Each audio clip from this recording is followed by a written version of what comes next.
Glória a Deus, queridos. Estamos aqui juntos para mais uma ministração, para mais uma reunião. Eu creio que Deus trará hoje uma palavra muito poderosa da parte dele, que vai agregar demais nos nossos corações. O tema da nossa mensagem dessa noite vai ser a importância da família.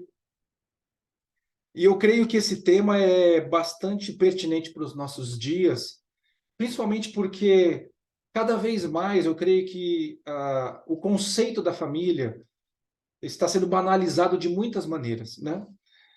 Existe, claro, uma guerra espiritual contra a família, e a gente vai entender, depois de toda essa ministração, por que existe essa guerra espiritual, por que existe uma ação do adversário específica para tentar destruir a família, por causa da importância que ela tem, principalmente para Deus.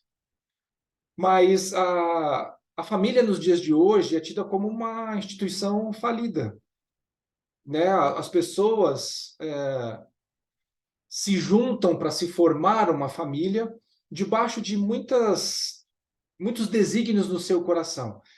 Mas, de fato, são poucas as pessoas que conhecem ou conseguem discernir efetivamente quais são os valores que uma família tem e por que a gente forma uma família.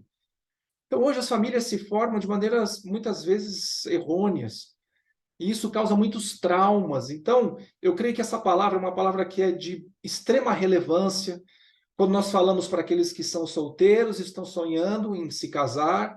Então, as mulheres que estão buscando um homem que seja valoroso, um homem que seja respeitoso, um homem que seja amoroso, que seja presente na casa, um homem que seja um defensor, um homem que se coloque na sua posição de hombridade, né? E não como muitos homens têm se portado nos dias de hoje, porque são infiéis, porque não valorizam os seus próprios lares. Então, eu creio que tanto para as mulheres solteiras, para os homens solteiros que estão também em busca de encontrar uma parceira ideal dentro daquilo que Deus estabeleceu. E é lindo demais quando você olha para a criação e você vê que Deus estabeleceu homem e mulher não com níveis de importância mais do que o outro, e eu vejo hoje muito essa luta, né? Até então se falava muito da importância maior do homem, e isso acabou gerando uma reação que ao longo dos anos a gente tem conhecido como o empoderamento feminino, que já é a balança pendendo para o outro lado. Eu vou falar para vocês, está tudo errado. Homens e mulheres, cada um tem o seu papel, os seus papéis não são iguais, eles não podem ser alternados. O que Deus estabeleceu para o homem é diferente daquilo que ele estabeleceu para a mulher, e quando nós entendemos o nosso posicionamento, fica tudo mais simples de acontecer. Na verdade, nós não compreendemos os valores de Deus e por isso temos muita dificuldade de experimentar o melhor. Então, ao mesmo tempo que a gente tem os solteiros que estão buscando formar sua família, estão sonhando em encontrar uma pessoa para caminhar com ela, terem os seus filhos, nós temos casos de pessoas que já se casaram e estão vivendo, talvez, o que era um sonho se tornou um pesadelo. Pessoas que vivem pesadelos dentro dos seus lares, pesadelos às vezes com os seus cônjuges, pesadelos com os seus filhos. E aquilo que era para ser algo especial, aquilo que era para ser algo que é muito bom, acaba se tornando um problema. E experiências negativas fazem com que essas pessoas, quando se desligam desses cônjuges, quando se desligam desses relacionamentos, são pessoas que não querem mais entrar num relacionamento, né, de aliança, e preferem simplesmente, né, ter uma pessoa aqui, uma pessoa ali, fico, enquanto tá bom eu fico, senão eu troco, vou para outro. E nós temos hoje uma série de procedimentos acontecendo dentro dos relacionamentos que é altamente tóxico, é extremamente ruim. E isso produz degradação, inclusive na sociedade, gente. As pessoas não conseguem discernir que, ao mesmo tempo que a família vai perdendo os valores, a sociedade também vai. A sociedade também vai. Então, essa é uma palavra que é muito pertinente, sejam para solteiros, sejam para casados, sejam para aqueles que estão vivendo um casamento que é uma bênção, mas pode ser algo melhor. E quando eu falo casamento, não apenas no relacionamento homem e mulher, mas no que tange todas as coisas, inclusive os filhos. Então, essa palavra, eu creio, é uma palavra que é luz nesses dias de trevas, principalmente no que tange os valores que estão se perdendo na sociedade por conta das famílias estarem sendo destruídas, porque as próprias pessoas estão se submetendo a uma série de ideias que estão completamente desalinhadas com os valores que Deus criou.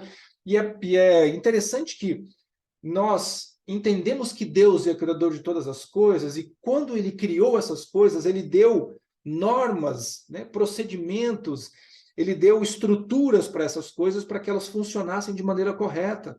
E ao invés de nós buscarmos em Deus a resposta para que nós possamos viver o melhor de tudo aquilo que ele criou, nós queremos estabelecer na nossa própria, no nosso próprio entendimento, na nossa própria inteligência, no nosso próprio intelecto, nós queremos estabelecer verdades que muitas vezes estão completamente desconectadas daquilo que Deus estabeleceu. Amém? Então, nós vamos falar hoje sobre a importância da família, e nós vamos começar lendo um texto que eu creio que é perfeito para a gente iniciar essa conversa, porque é um texto que fala sobre a primeira união de um homem e uma mulher, e fala de um texto que está logo no começo da palavra, porque para início de conversa é importante nós sabermos estas coisas. Gênesis, capítulo 2, no versículo 18. Gênesis, capítulo 2, no versículo 18. A Sagrada Escritura diz o seguinte: Então o Senhor declarou: Não é bom que o homem esteja só, e farei para ele alguém que o auxilie e lhe corresponda. Eu não sei se você, quando você lê a Bíblia, você para tentar compreender os fatos que estão envolvidos ali. Então, você imagina que Deus está num relacionamento de proximidade com Adão. Não havia se estabelecido o pecado, não havia a separação entre o homem e Deus, havia uma relação perfeita, gente, perfeita entre Adão e Deus. E que nós entendemos que Deus é suficiente para nós em todas as coisas, de modo que ele vem em primeiro lugar, porque nós entendemos que ele é o nosso sustento, que ele é a nossa alegria, que ele é a nossa força, que é ele que abre oportunidades, que é ele que dá inteligência, ele que dá dons, ele que dá talentos. É através dele que nós podemos nos manifestar e produzir coisas, que aí é a nossa parte, e podemos ser bem-sucedidos. Mas Deus vira para Adão e fala assim: eu vou fazer para você alguém para te auxiliar na sua missão. E é curioso, porque se Deus estava numa relação perfeita com Adão, Adão, teoricamente, não precisava de nada. Mas, quando eu olho para as Escrituras, eu vejo Deus estabelecendo figuras através dos exemplos e das estruturas que ele criou, e isso é muito lindo. Por exemplo, quando a gente fala de Abraão, que foi sacrificar o seu filho, a pedido de Deus, ali nós temos uma figura do que era Deus o Pai entregando Jesus, o seu único filho. Então Deus usou essa estrutura e essa história, e até mesmo a vida de Abraão, para poder nos mostrar como foi esse processo e todas as coisas que estavam envolvidas, porque muitas vezes a gente lê a Bíblia, e será que a gente não para pensar o que será que estava dentro do coração de Abraão? Por mais que ele tivesse fé, como está descrito, que se ele tivesse que imolar o seu filho, que Deus o ressuscitaria para que se cumprisse a promessa que Deus deu e ele não ia voltar atrás. Como será que estava o coração de Abraão enquanto estava subindo, né, a montanha para poder levar o seu filho para o sacrifício?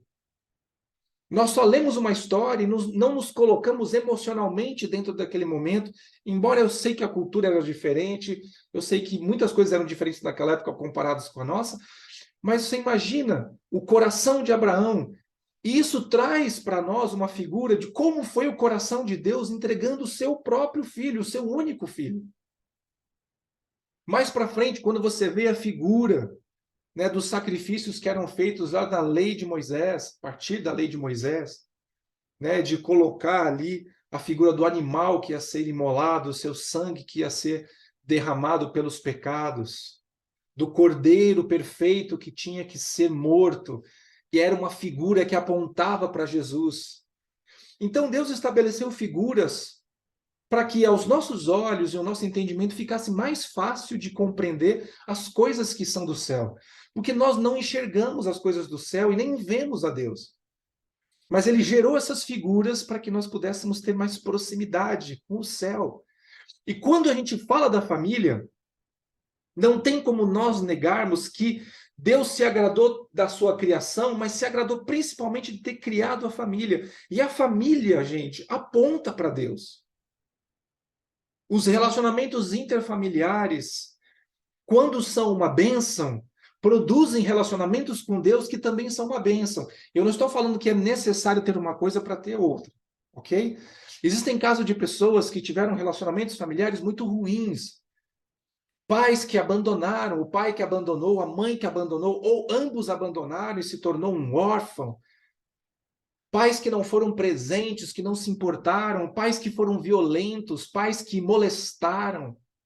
A gente tem muitos casos que a gente poderia falar sobre relacionamentos quebrados de família, que gerariam nesses filhos, então, essa dificuldade de entender a paternidade de Deus. Eu tenho um caso dentro da minha família que foi bastante notório. E para nós, que somos da família, pudermos entender a dificuldade, por exemplo, que o meu pai teve de discernir o que era o amor de Deus como pai, porque ele não teve pai. O seu pai o abandonou, simplesmente sumiu do mapa. A minha avó engravidou e esse cara que a gente não sabe quem é, nunca viu, não sabemos o nome, não sabe. Ela guardou essa história para ela. A gente não sabe o que foi que aconteceu.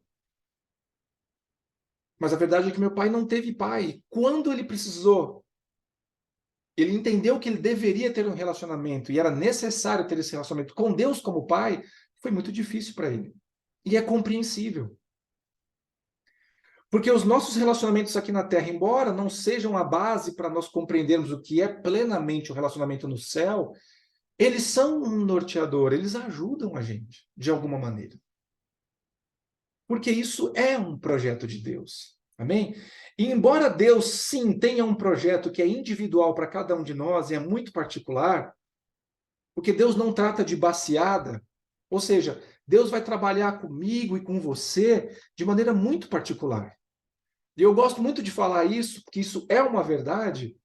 Quando eu explico para as pessoas a respeito de serviço, quando eu explico para as pessoas a respeito do que elas devem se doar para o Senhor, explicando para elas que aquilo que elas fazem, tem outras pessoas que podem fazer, mas elas nunca, essas pessoas vão conseguir fazer da mesma maneira que você faz, porque você é um ser único, não existe ninguém mais como você. Nós gostávamos muito de falar isso na rede de jovens, quando eu entrei na IA Church, que Deus fez uma forma, nos moldou nessa forma, cada um de nós, mas essa forma é uma forma única para cada um de nós. Ele pegou essa forma que ele formou você e ele destruiu essa forma de modo que não pudesse ser feito mais ninguém igual a você.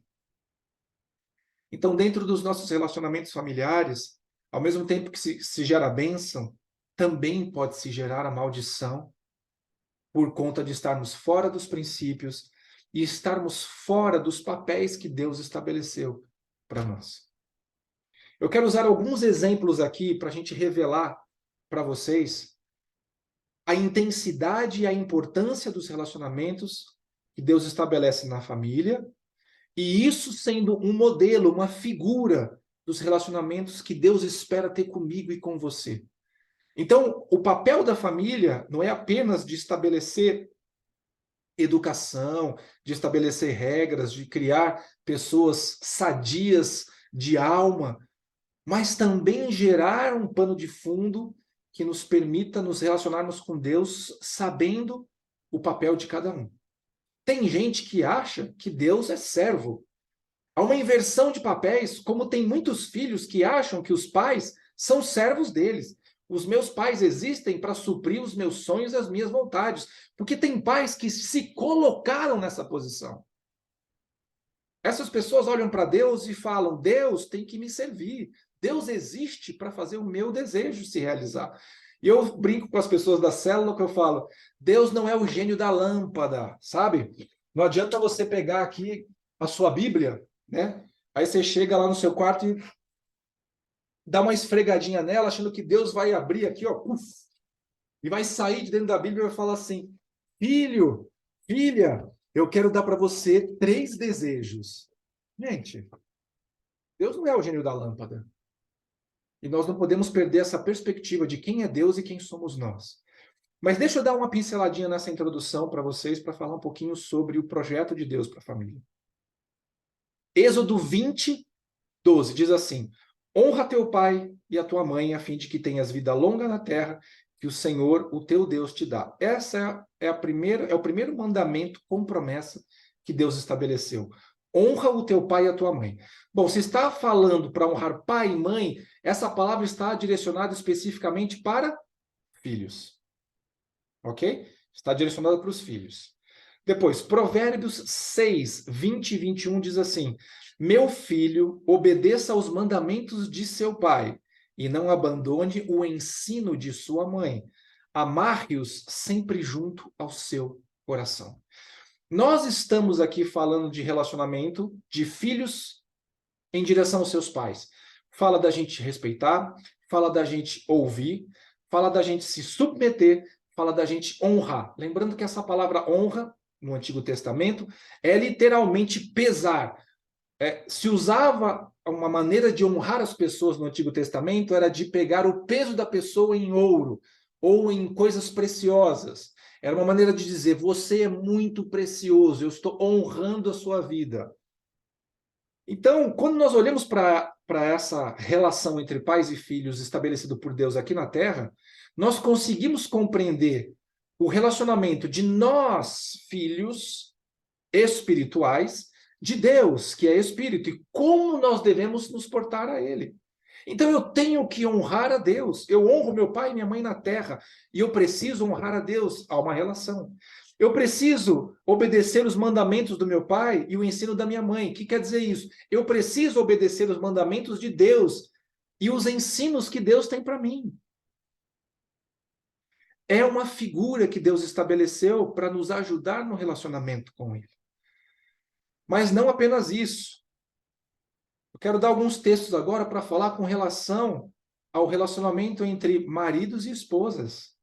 Hebreus 13, 4. O casamento deve ser honrado. Olha a palavra honra aqui de novo, por todos. Todos no grego aqui do Novo Testamento, o que significa mesmo, gente? Todos. Todos, essa é a tradução. O casamento deve ser honrado por todos, sem exceção. O leito conjugal conservado puro, porque Deus julgará os imorais e os adúlteros. Provérbios 12, 4. A mulher exemplar é a coroa do seu marido, mas a de comportamento vergonhoso é como câncer nos seus ossos. Consegue entender?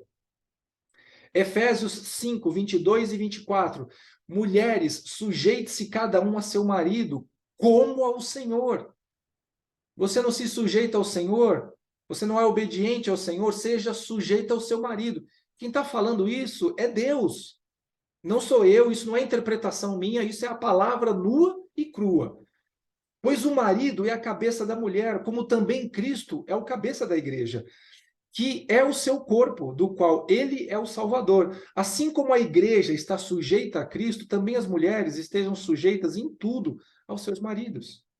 Efésios 5, 25 a 27 diz assim: maridos, ame cada um a sua mulher, como Cristo amou a igreja e se entregou por ela. Veja a preocupação de Paulo de falar, maridos, ame cada um a sua mulher, não vai amar a mulher do outro.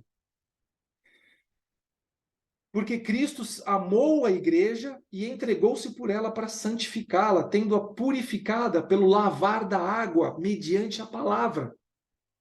E apresentá-la a si mesmo como igreja gloriosa, sem mancha, nem ruga, ou coisa semelhante, pois santa e inculpável. Gente, o casamento, né, o relacionamento entre homem e uma mulher é uma figura, é um mistério de Deus no que tange o relacionamento entre a igreja, que a Bíblia diz que é a noiva de Cristo, e Cristo, que é o cabeça, que é o marido, que é o noivo.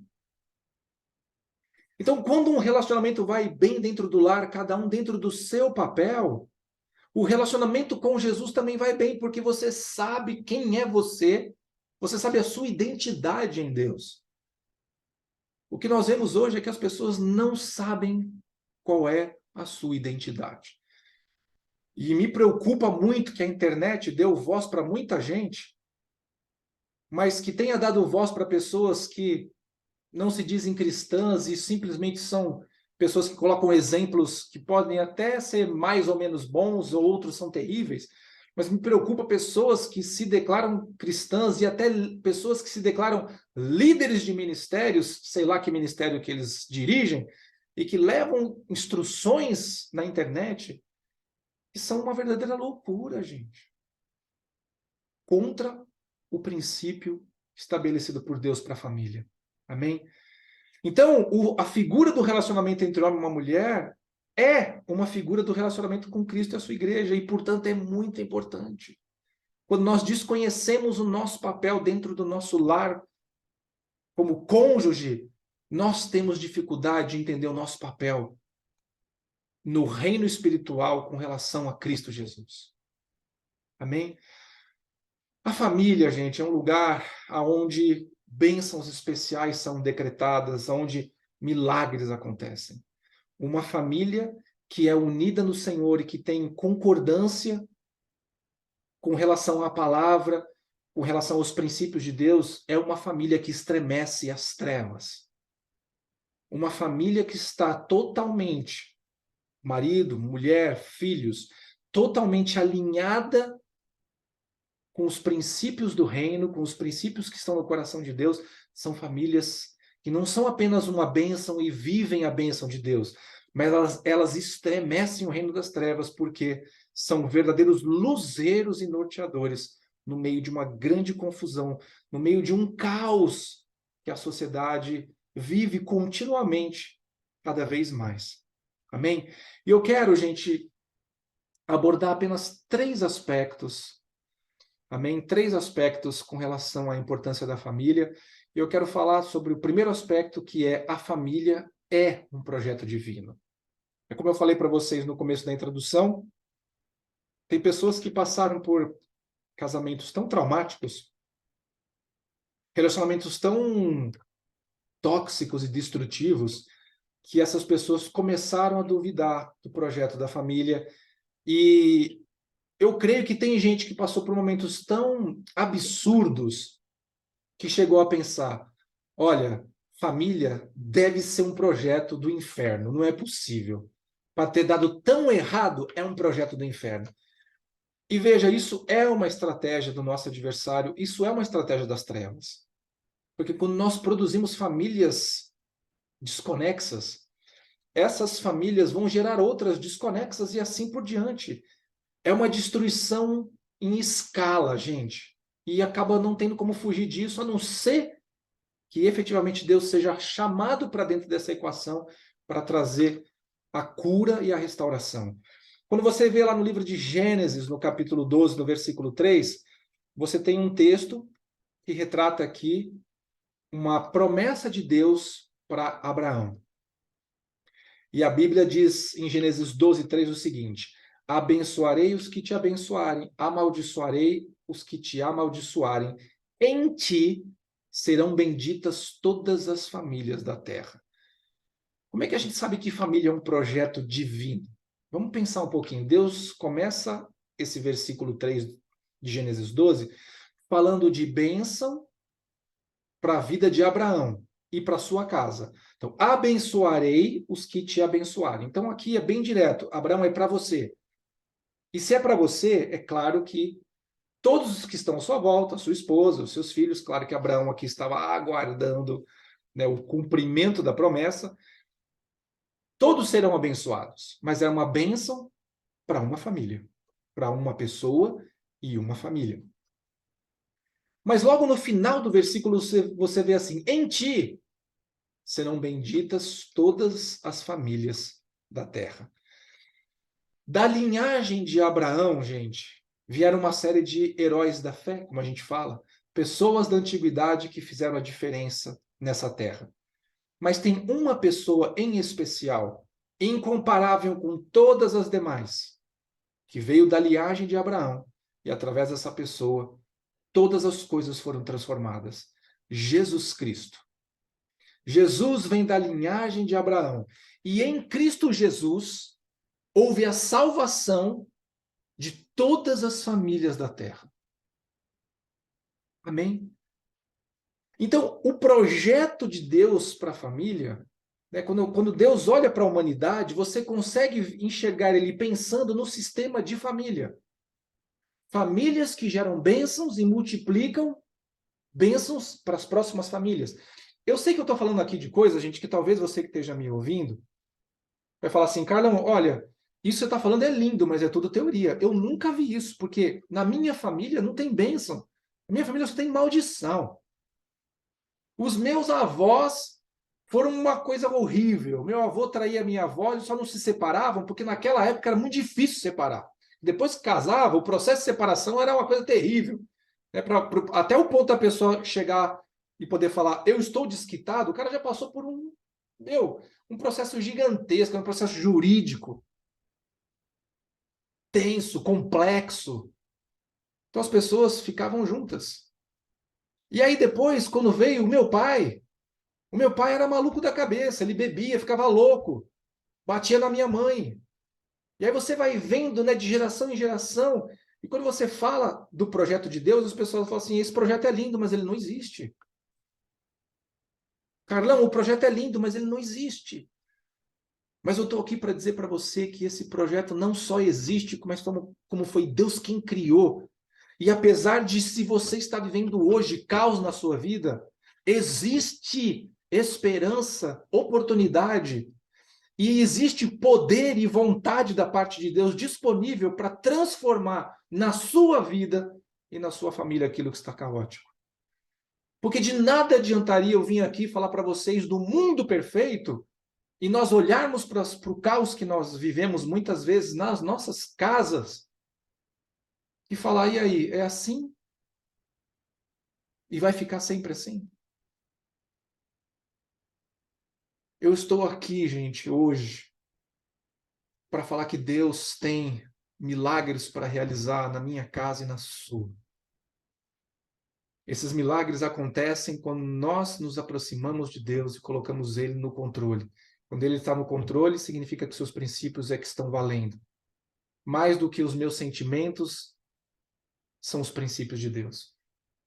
Nós, povos latinos, somos muito emocionais, gente. Somos muito emotivos para tratar com as coisas. E a verdade é que os assuntos do reino de Deus não tem nada a ver com emoção. Embora tenha alegria, embora tenha felicidade, embora tenha plenitude, mas tem a ver com viver princípios. Amém? Então, nós estamos olhando aqui para a família como um projeto de Deus, e nós vemos o Novo Testamento, Deus se manifestar explicando, eu sou o Pai. Como que a gente sabe que Deus é o Pai? Porque Jesus se manifestou aqui falando, eu vim aqui para fazer a vontade do meu Pai. Quantos filhos Deus tem? Bom, até aquele momento, Deus tinha um único filho. Porque a Bíblia relata que Jesus é o unigênito do Pai. Ou seja, é o filho único de Deus. Amém? Então, nós entendemos essa questão de paternidade porque Deus se revela nas Escrituras como Pai. Porque Jesus se revelou como Filho. E a verdade é que, através de Jesus, que era filho único, Deus teve a oportunidade, pela adoção, gente, que a gente não pode confundir ser uma criação ou uma criatura de Deus com ser filho. As pessoas, porque nascem dentro de uma filiação, ou seja, nascem dentro de uma família, tem pai, tem mãe, então todo mundo que nasce dentro de uma família é filho de alguém, ok? Você pode até não conhecer seus pais, mas você é filho de alguém. Mas quando tange a relação espiritual, a Bíblia revela que Deus criou seres, mas ele é pai só de um. Mas através do sacrifício de Jesus, a Bíblia fala que ele se tornou o primogênito. Falei para vocês que ele era o unigênito, único. Agora ele se tornou o primogênito, o primeiro de muitos filhos. Só que essa filiação vem por adoção. Gente, Deus é tremendo demais. Vamos pensar no nascimento de Jesus? A Bíblia nos relata que Jesus precisava nascer de uma semente santa para que não houvesse pecado sobre ele. Por isso, Maria, já desposada de José, porém não tendo conhecido, ou seja, não tendo relações íntimas com José, foi engravidada pelo poder do Espírito Santo. Não vamos entrar no mérito aqui de tentar entender como aconteceu isso na maneira biológica. Se Deus criou ali um gameta, né, que entrou no óvulo, se simplesmente Deus multiplicou aquele óvulo, nós não sabemos, isso não está escrito. Com certeza é uma boa pergunta para nós fazermos para o Senhor quando estivermos na glória. Mas a verdade é que Jesus foi gerado de Maria, mas José, marido de Maria, não era pai de Jesus. Você parou para pensar nisso? E você parou para pensar que José poderia, quando descobriu Maria grávida, e ele não era o pai, ele poderia ter simplesmente rompido o casamento e Maria seria apedrejada, porque ninguém ia entender que aquilo era uma provisão divina. Então, José, para proteger Maria e proteger Jesus, ele aceitou toda aquela condição e José se tornou padrasto de Jesus. Porque o pai de Jesus é Deus, José foi padrasto. E, gente, quando a gente fala nessa questão de padrastos e madrastas, existe uma questão pejorativa terrível. Sabe por que existe isso? Porque os próprios padrastos e madrastas não compreendem que a partir do momento que eles entram numa aliança com o seu cônjuge que já tem filhos, eles assumem perante Deus a mesma posição de um pai e de uma mãe biológica. A mesma. Só que nós vemos padrastos e madrastas que não se posicionam dessa maneira, e nós vemos filhos que olham para padrastos e madrastas e não respeitam. E não respeitam. Agora analisa aqui comigo que tremendo que foi o que Deus fez. Deus entregou o seu filho Jesus, o seu único filho Jesus, para um homem, um ser humano cuidar dele, para ter um padrasto. E através dessa relação, ou seja, através de um homem que acolheu o filho de Jesus, Deus então, através de Jesus, acolheu todos os homens que nele creram. De modo que Deus é o nosso Pai. Nós não chamamos Deus de padrasto. Não é verdade? A gente não chama Deus de padrasto. Só que nós não somos filhos de Deus. Nós nos tornamos pela adoção espiritual em Jesus. Olha a grandiosidade desse ato, gente. Então, quando Deus olha para a família, Deus tem um projeto. E é claro que nesse projeto existe um tratamento individual com cada um. Quando você lê lá no livro de Romanos, no capítulo 14, no versículo 12, diz assim: assim, pois, cada um de nós dará contas de si mesmo a Deus. Embora a família é um projeto de Deus e as oportunidades Deus dá num contexto de família, como a gente viu aqui com Abraão,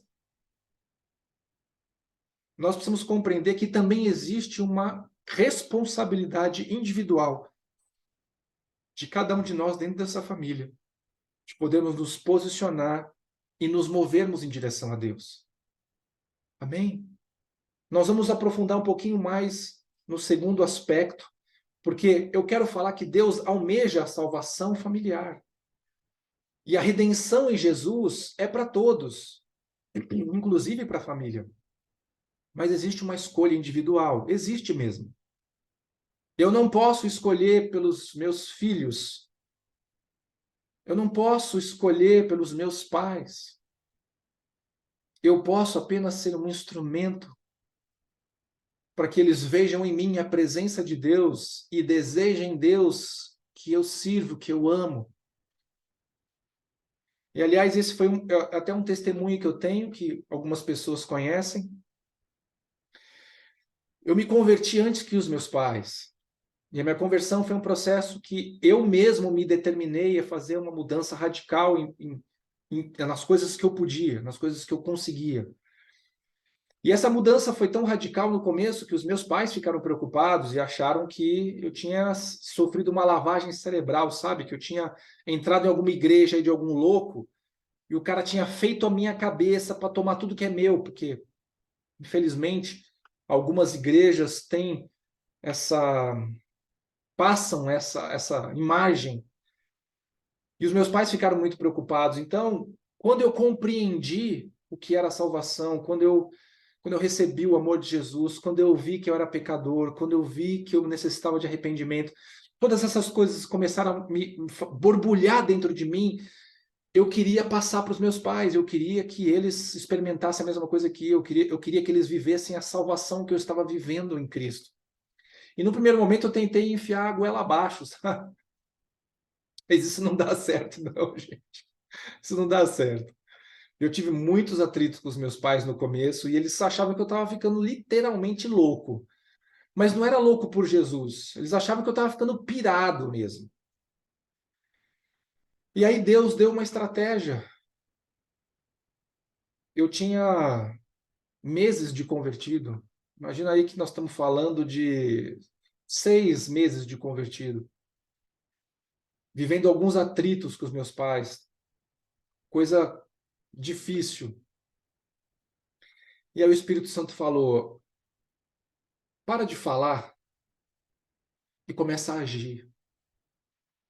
Se você não estiver próximo deles e você poder mostrar o meu amor que agora flui dentro de você, eles nunca vão entender o que é esse amor. Eles vão sempre achar que você ficou maluco. Então Deus trouxe essa estratégia, a gente estabeleceu a partir daquele tempo, e a gente passou muitos anos fazendo isso, que era o dia da pizza. Então, sexta-feira à noite, a gente pedia uma pizza, eu alugava um filme. Não era filme cristão, não, tá, gente? Filme do mundão mesmo. Normalmente eram os filmes de ficção científica ou de guerra, ou eram esses blockbusters de Hollywood que a gente gostava de assistir, mas era uma maneira de eu estar próximo deles. E ao mesmo tempo que eu me aproximei de bico calado, comecei um período de jejum e oração, gente. Jejum e oração, ajoelho no chão. Senhor, eu quero declarar a tua palavra, salvação para os meus pais. Eu quero declarar a tua palavra, crê no Senhor Jesus Cristo, ser salvo tu e a tua casa. Já vou falar sobre esse texto mais da frente, inclusive porque tive irmãos legalistas dentro da igreja falando: essa palavra não é para você, essa palavra era só para aquela pessoa. Mas eu coloquei aquela palavra em prática, não que Deus fosse salvar os meus pais, porque eu estava pedindo, mas eu estava gerando, através de todas essas coisas, uma atmosfera propícia para que eles conseguissem enxergar a presença de Deus na minha vida. E, gente, meses depois que eu me converti, minha mãe se converteu num culto na Ia Church, quando era lá na Rua Pio 11, numa igreja pequena, bem pequena, comparado com o que é hoje, era minúscula. E alguns meses depois, meu pai se converteu num ministério e numa ministração que chama-se Veredas Antigas, que também é uma grande bênção. Então, eu tenho um testemunho para dar sobre aquilo que o Senhor fez na minha vida, fez na vida da minha família. A decisão foi de cada um de nós individual, mas nós, como família, nos unimos num amor que possibilitou que as barreiras fossem quebradas. Amém? Segundo aspecto que eu quero falar com vocês é sobre que Deus pensa em termos de família. Ou seja, Deus estabelece as coisas pensando em família. Embora a sua ação seja individual, aquilo que ele estabelece como família. Gênesis capítulo 6, versículos 17 e 18 diz assim: porque eu estou para derramar águas em dilúvio sobre a terra, para consumir toda a carne em que há fôlego de vida debaixo dos céus. Tudo que há na terra perecerá. Contigo, porém, estabelecerei a minha aliança. Entrarás na arca, tu, teus filhos, e a tua mulher, e as mulheres dos teus filhos. Aqui você já matou a charada do que a gente está falando. Nós estamos falando do dilúvio. Nós estamos falando aqui de Deus conversando com Noé e estabelecendo uma promessa para ele. Então nós vimos a bênção na vida de Abraão e da sua família, e através da vida de Abraão abençoar outras famílias, na verdade todas as famílias da terra. E aí nós vemos o princípio que existe do propósito de Deus de estabelecer na família salvação e estabelecer modelo. E isso é recorrente, gente, ou seja, acontece não apenas nessa história de Abraão, que nós vimos, mas também vemos nessa história de Noé. Quando você olha aqui, olha o que Deus fala para Noé. Ó, entra na arca, Noé, tu, os teus filhos e a tua mulher e as mulheres dos teus filhos. Ou seja, ó, Abraão, ô Noé, isso não é só para você e para sua esposa. Porque eu poderia deixar os seus filhos de fora, você entra com a sua esposa, na hora que as águas baixarem, saem vocês dois bonitinhos, lua de mel, bonito, tal, nascem mais filhos e segue o jogo. Mas Deus traz todo mundo junto, porque a oportunidade era para todos. A oportunidade de salvação é para todos. Esse é o desejo de Deus, embora exista efetivamente a necessidade individual de cada um se posicionar. Então, eu quero contar algumas histórias aqui para corroborar, ou seja, para falar para você efetivamente na Bíblia, ou seja, com textos da Bíblia, que esse projeto não é apenas um projeto de Deus, mas quando Deus pensa em todas as coisas, ele pensa e estabelece através da família. Gênesis 19:14. Vamos falar de Ló. Não sei se você lembra. Ló é o sobrinho de Abraão. Abraão tinha que sair da sua parentela, da terra da sua parentela, e não deveria levar ninguém. Mas ele levou o pai, depois levou Ló. E a verdade é que até que Abraão se separou de Ló, Deus não pôde dar uma instrução direta para Abraão do propósito que ele tinha. Você pode ler lá, coisas acontecem onde Deus se manifesta, mas a estratégia mesmo e o propósito que Abraão tinha, Deus só falou com ele quando ele se separou de Ló, porque o propósito era para Abraão e não para Ló. Mas mesmo assim, não sei se você se lembra da história, Ló se separa de Abraão porque estava havendo um conflito entre os pastores de Ló e os pastores de Abraão, porque eram gente muito numerosa e estava havendo conflitos. Então Abraão falou assim: Ló, faz o seguinte, escolhe para onde você quer ir. Se você for para o norte, eu vou para o sul. Se você for para o leste, eu vou para o oeste. E Ló olhou para as campinas do Jordão, Sodoma e Gomorra, área verde, linda, antes da destruição, é claro. E ele falou: eu vou para lá. Abraão falou assim: tá bom, você vai para as campinas, eu vou para o deserto. Não se preocupe comigo. Porque aonde Deus vai, o deserto vira campina. E aonde eu vou sem Deus, a campina vira deserto. E você vê a hora que Deus vai descer o juízo sobre Sodoma e Gomorra por conta de toda a malícia, malignidade que havia naquele lugar, Deus dá uma oportunidade. Então, Gênesis 19:14. Então saiu Ló e falou aos seus genros, aos que estavam para casar com as suas filhas, e disse: levantai-vos, saí deste lugar, porque o Senhor há de destruir a cidade. Acharam, porém, que ele gracejava com eles. Deus trouxe uma direção: ó Ló, sai você, sai sua esposa, sai seus filhos, traz até os genros. Lembrando que os genros eram locais. Eram locais, era povo que estava debaixo de malignidade. O projeto não era apenas para Ló, mas para Ló e para sua família. Depois a gente vê alguns exemplos no Novo Testamento, por exemplo, ó. Atos 11, 13 e 14. Não sei se vocês lembram da história de Cornélio. Vocês vão lembrar dessa história quando a gente fala de Pedro, que teve aquele êxtase enquanto ele estava orando em Jope, e ele viu, né, aquela toalha descer e se abrir diante dele com vários animais imundos, e Deus fala: come, né, mata e come, Pedro. E ele: eu jamais vou comer isso, são animais imundos. E aí Deus fala: não diga que é imundo aquilo que Deus santificou, aquilo que Deus separou. E aí era justamente para preparar Pedro para poder pregar para Cornélio, que era gentil. Aí você vê aqui em Atos 11, 13 e 14. E ele, Cornélio, nos contou como tinha visto na casa dele um anjo em pé que lhe disse: envie alguém a Jope e mande chamar Simão, que também é chamado Pedro, o qual lhe dirá palavras mediante as quais você e toda a sua casa serão salvos. Foi necessário a escolha de cada um da família de Cornélio? Foi. Mas o projeto e a oportunidade era para todos. E a gente não pode negar isso. Atos 16, 31 é aquela palavra que eu falei para vocês, né? Quando a gente está falando de Paulo e Silas, que estavam conversando com o carcereiro lá em Filipos. E eles responderam para o carcereiro: creia no Senhor Jesus Cristo e ser salvo tu e a tua casa. E um irmãozinho da igreja falou assim para mim, não, Carlão, essa promessa era só para o carcereiro, isso não é para você. Não adianta você orar isso pedindo para os seus pais, que Deus não vai salvar os seus pais por causa dessa promessa. Veja, gente, eu entendo que a decisão é individual. Mas eu tinha alguma coisa no meu coração naquela época que eu não entendia porque eu ainda não tinha o conceito, eu nem tinha o conhecimento das escrituras como eu tenho hoje. Mas eu tinha alguma coisa dentro de mim ardendo e falando, não aceita essas palavras porque o meu projeto é para sua família. Meu projeto é para sua família. Se você crer, se você se posicionar, eles vão ter a oportunidade no momento certo, da maneira certa de olhar para mim e me reconhecer. Amém? E eu vi muitos jovens que estavam comigo que eram convertidos há mais tempo do que eu e seus pais não eram convertidos. E demoraram-se muitos anos, e muitos anos depois continuavam não convertidos. E não é porque os meus pais tiveram algum benefício da parte de Deus diferente do que aqueles poderiam ter. Porque a oportunidade é para a família, mas você tem que crer nisso. Não é você crer que vai salvar eles, mas você crer vai possibilitar que haja a atmosfera onde a oportunidade de Deus se manifesta. Amém? Então a gente não tem como ignorar que há um projeto e um plano de Deus para a família.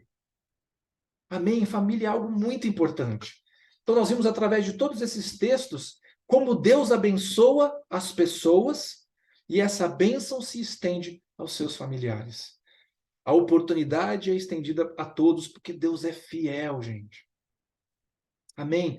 Lembra que eu contei a história de Ló para vocês? Ló teve esse conflito com Abraão porque justamente Ló, a sua família e os seus pastores cresceram e se multiplicaram sobremaneira. Por quê, Carlão? Deus tinha uma bênção para Ló? Não. Deus tinha bênção para Abraão, mas porque Ló estava alinhado com Abraão, ele viveu essa bênção. Amém? Se nós criarmos divisão dentro dos nossos lares, gente, nós vamos viver perdas e destruição, entenda isso. Aonde há um lar dividido, há destruição. E Jesus deixou muito claro isso, porque uma vez ele curando, acusaram ele de expulsar demônios em nome de Beelzebu, ou seja, acusaram um demônio de expulsar outro. Ele falou assim, olha, se Satanás está expulsando a Satanás, então o reino dele está dividido e ele não vai conseguir subsistir. Amém, gente? Maridos e mulheres, maridos e esposas, pais e filhos, filhos e pais, é necessário cada um conhecer o seu papel, estar alinhado com esse papel que é esse projeto de Deus, para que possa viver o melhor de Deus. Amém? E eu quero fechar essa palavra falando sobre o último aspecto dessa noite, que é Deus tem bênçãos familiares. Deus tem bênção para mim, Carlão? Tem. Mas Deus muitas vezes vai derramar isso por conta do projeto da família. Deuteronômio 28, capítulo 1, e depois vou ler desculpa, Deuteronômio capítulo 28, versículo 1, e depois vou ler para vocês o versículo 4. Versículo 1 de Deuteronômio 28. Se atentamente ouvires a voz do Senhor, o teu Deus, ou seja, ser obediente, tendo cuidado de guardar todos os seus mandamentos que hoje te ordeno, o Senhor teu Deus te exaltará sobre todas as nações. E aí ele começa no versículo 4 falando o seguinte: bendito o fruto do seu ventre, e o fruto da sua terra, e o fruto dos seus animais, e da cria das suas vacas, e assim por diante. Mas ele começa falando: se você me obedecer, a primeira coisa que você vai experimentar é que bendito é o fruto do seu ventre. Benditos serão os teus filhos. Benditas serão as gerações que você vai produzir. E de geração em geração terão a minha bênção. Gente, não tem como nós não vermos isso, inclusive porque é uma das primeiras bênçãos que Deus relata na Bíblia, quando nós lemos lá no Antigo Testamento, e nós vemos que o fruto da obediência gerava não só para aquelas pessoas, porque eu sei, esse texto foi dado para um povo que estava debaixo da liderança, né, de Moisés, ou seja, os israelitas debaixo da liderança de Moisés. Mas essa verdade, gente, ela serve para nós hoje. Quando nós nos colocamos em obediência, a bênção vem para a família.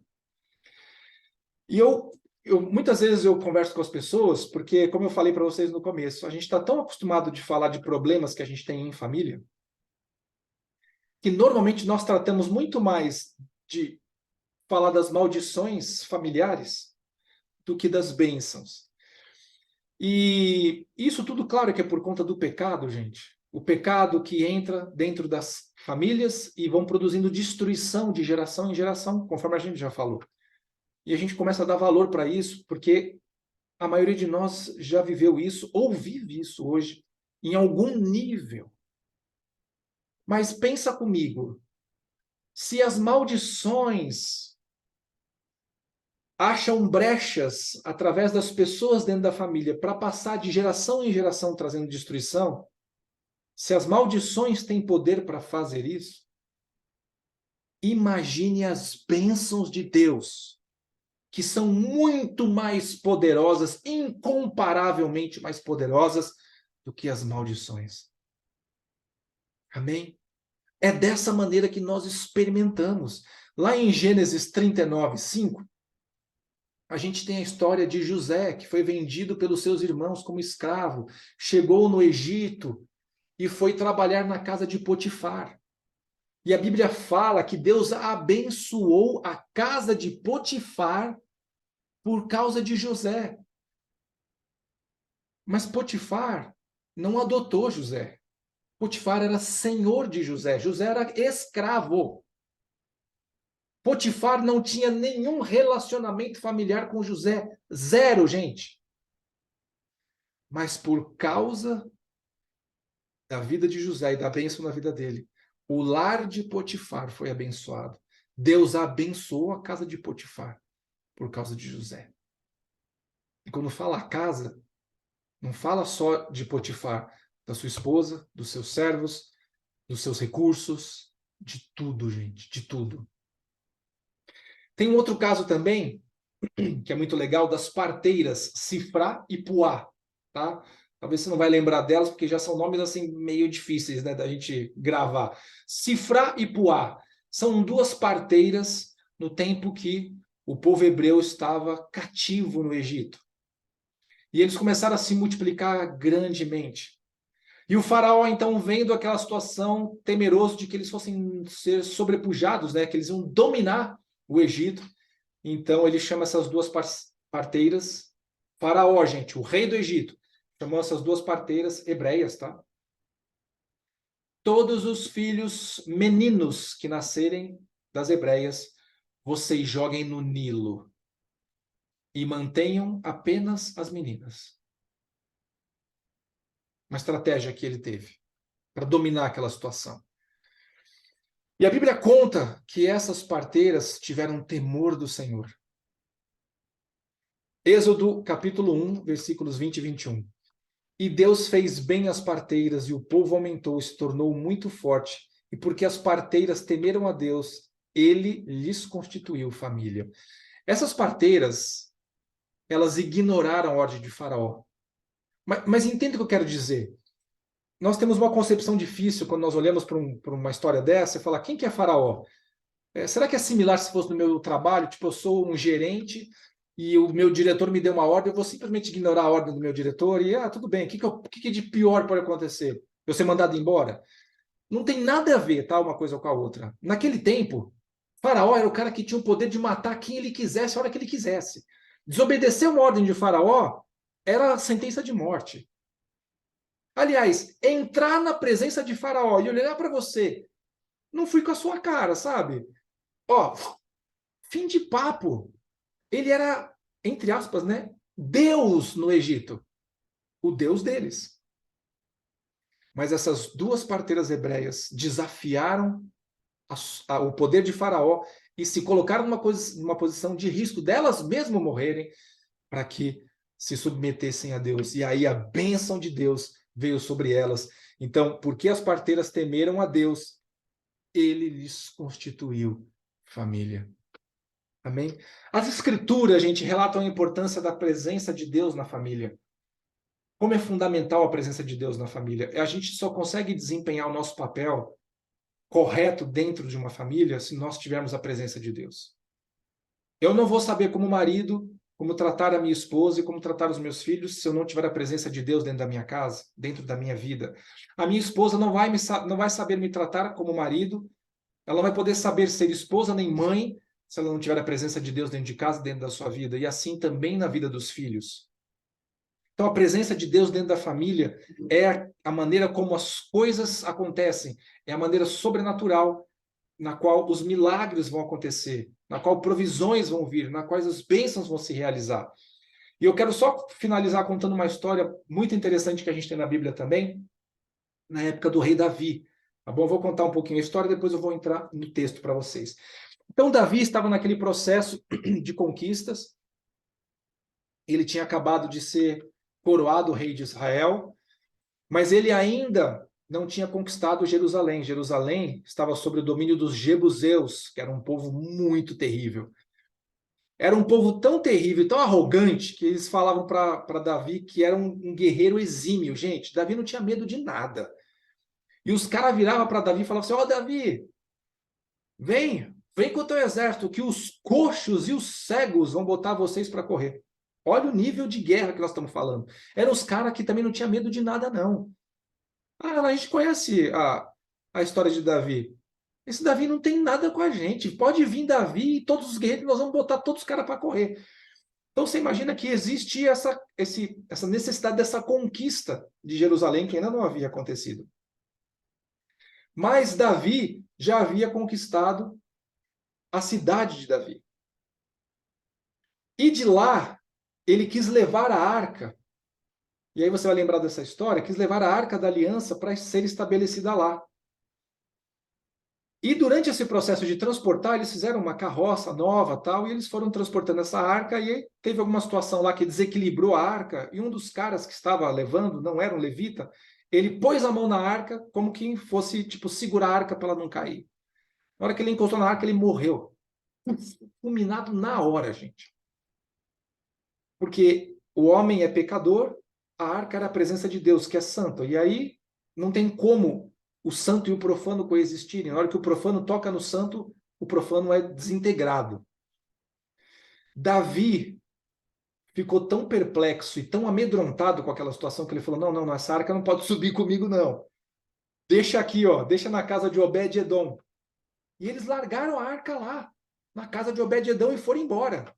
Só que aconteceu uma coisa tremenda, gente. 2 Samuel, capítulo 6, versículo 11. Ficou a arca do Senhor em casa de Obed-edom, o geteu, 3 meses, e o Senhor o abençoou e toda a sua casa. Essa notícia chegou até Davi. Ó, Davi, lembra que a gente deixou a arca lá na casa de Obed-edom? Então, o negócio está multiplicando lá, é bênção sobre bênção, o negócio está incrível lá na casa dele. Aí Davi, opa, traz a arca para cá. O que nós estamos falando aqui, gente? A arca representa a presença de Deus. As nossas famílias existem para que haja a presença de Deus dentro delas. E é aí que, efetivamente, as bênçãos vão acontecer.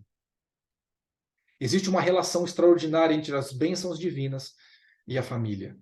E eu vou ler aqui Salmos 144, 12 e 15, que diz assim: que os nossos filhos sejam, na sua mocidade, como plantas viçosas, e as nossas filhas como pedras angulares, lavradas como colunas de palácio, que transbordem os nossos celeiros, atulhados de toda sorte de provisões, que os nossos rebanhos produzam a milhares e a dezenas de milhares em nossos campos, que as nossas vacas andem pejadas, que não lhes haja rotura, nem mau sucesso, não haja gritos de lamento em nossas praças.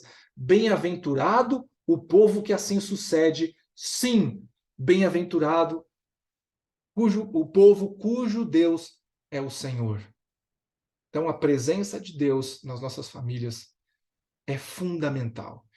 É através da presença de Deus que eu começo a compreender qual é o meu papel. Desempenhando o meu papel, eu vou ver as bênçãos de Deus vir sobre a minha casa. Porque família, gente, não é um projeto falido. É na família que a bênção é estabelecida. E eu não sei qual é o tipo de relacionamento que você teve com a família. Talvez a sua família, os seus pais foram particularmente difíceis. Talvez o seu casamento e a sua família tenha tido particularidades. Seu relacionamento com o seu cônjuge ou problemas com seus filhos tenha sido ou talvez ainda esteja sendo algo problemático.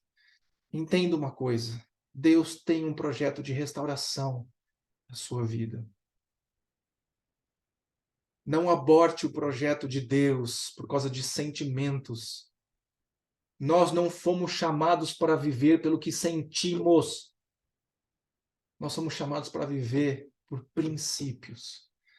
As pessoas têm muita dificuldade de compreender que amor não é sentimento. O sentimento que você tem, principalmente no que tange uma pessoa do sexo oposto, isso chama-se paixão e não tem nada a ver com amor.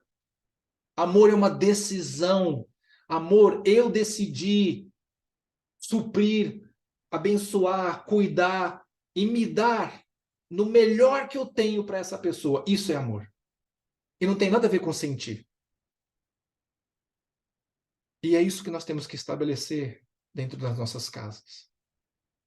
Porque a partir do momento que as nossas famílias começam a ser destruídas, gente, as nossas gerações vão ser destruídas também. E Deus não tem um projeto de destruição para você, mas um projeto de bênção. E eu quero te dizer, não importa quão caótico estejam as coisas na sua casa ou na sua família, ainda há esperança, porque Deus pode todas as coisas. E nada é demais impossível ou irrealizável para que Deus não possa fazer. Amém? Família é algo muito sério. Ame a família, respeite a família, porque amando a família e respeitando a família, você está amando a Deus e respeitando as instruções de Deus. Não desista da sua família, sejam seus pais ou seu cônjuge, os seus filhos. Mas creia que Deus é poderoso para fazer abundantemente mais do que você possa pedir ou imaginar. Amém? Feche seus olhos que eu quero orar com você. Senhor Deus, graças eu te dou pela tua palavra e por essa instrução tão preciosa que o Senhor nos deu. Eu, Pai, tinha concepção, porque tenho estudado a tua palavra há muito tempo, sobre a importância da família. Mas eu confesso que, preparando esses textos e estudando sobre esse tema, eu vi quão precioso é o teu plano, quão precioso é o teu projeto para as nossas famílias. Não existe família anômala, papai. Existem famílias que estão longe dos teus princípios, que não compreendem quais são as leis que regem esse projeto. Senhor Deus, não existem famílias impossíveis.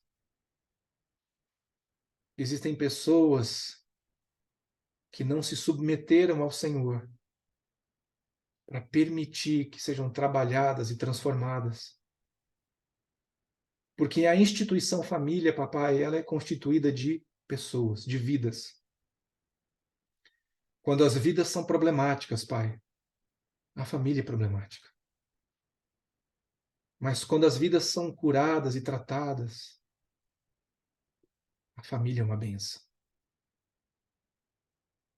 Papai, nunca se viu tantos divórcios como se veem hoje.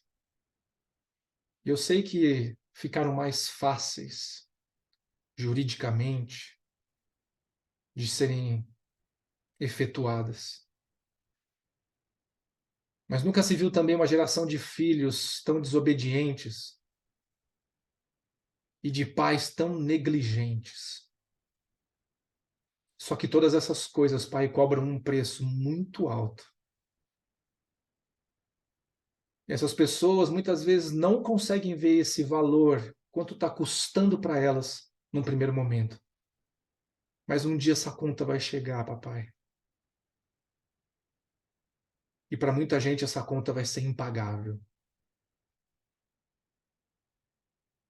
Mas, Senhor, eu estou aqui nessa ministração e nesse momento para invocar a Tua presença, para todos aqueles que estão me assistindo, para que, Senhor, eles tenham esperança em Ti e busquem no Senhor direção para suas vidas e entendam em Ti, meu Deus, como é o projeto da família, como ser abençoado dentro desse projeto e como ser um abençoador dentro desse projeto. Meu Deus, em nome de Jesus, eu oro pelas nossas famílias, Senhor. Que as nossas famílias sejam um lugar propício aonde o Senhor se manifeste com liberdade.